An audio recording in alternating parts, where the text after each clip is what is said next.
Hey, man, we got a club car here. Customer said the battery keeps dying, so I'm gonna do a live test on the show. Normally I don't do. I just tell you what the problem is. This time I'm gonna change it and everything. All right, we're gonna crank it up. Got the red on the main positive. Remember, volts, DC, V with a straight line. We're going 20. All right, we're gonna crank it up. Red in the positive, black in the negative. And with the car running, it should get about 15 volts, 14.8, 14.5. All right, crank her up, Mike. Mm-hmm. Yeah, crank her up.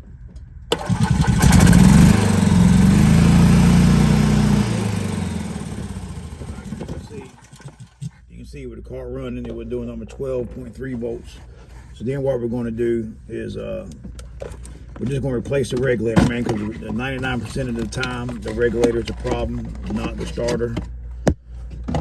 So we're going to pull the air filter cap off, pull the air filter out, and then let's see, under here you can see this little black piece right here. Let's see what size that is. It's going to be a T25. So we're just going to unscrew the T25. It's got one bolt in the center. Now this is for the Club Car President, Club Car Tempos, and the Club Car Onward. The DS has it, but it's on the driver's side beside the pedal switches. All right, and then you got your little tab here. All you want to do is push down this and pull out. All right. Then you always want to look in here and make sure that your 3 pins are sticking up, because I've seen some where the 1 pin's pushed down and you change it for no reason. All right. And then we're going to put one on here. We use a Red Hawk voltage regulator. We've had no problem with them. Or you can go with an OEM, but either way, we've had no problem with the Red Hawk. A little cheaper, but still good.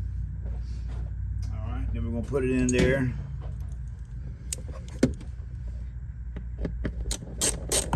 We're gonna tighten it back down. I mean, don't tighten the bolt through the body, go through the plastic cradle. We're just gonna snug it down. Then we're going to plug it back in. When you plug it in, make sure it snaps. You know, you heard that snap? Then try to take it and pull on it to make sure you got a good connection. And then you're gonna put your air filter back in. The round hole goes in toward the air box.